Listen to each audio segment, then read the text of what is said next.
Hello friends, today we're going to learn how to create strong passwords because people have been asking quite a lot about this.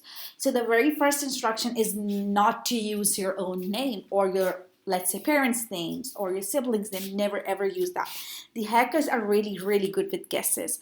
So if you actually, choose that, the first guess they'll be making will be your name or your parents' name, let's say siblings' name. Those are the first things they would always want to check.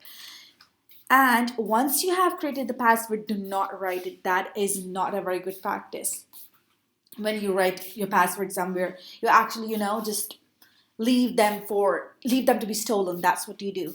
So the very good password figure would be a 6-digit password, out of which you can use two capital letters. Let one letter be lowercase. Use one number and two symbols. Symbols can be any of these numbers, like you can use at the rate, and you can also use comma, dot, you can use semicolon, any symbol that you want to choose, you can choose that. So that's how you can create a strong password. Like, let me show you an example of strong password. This would be a really strong password to use. So that's how you can create strong passwords. I hope this video was helpful. If this helped you out, just give it a thumbs up and do not forget to subscribe. Bye now.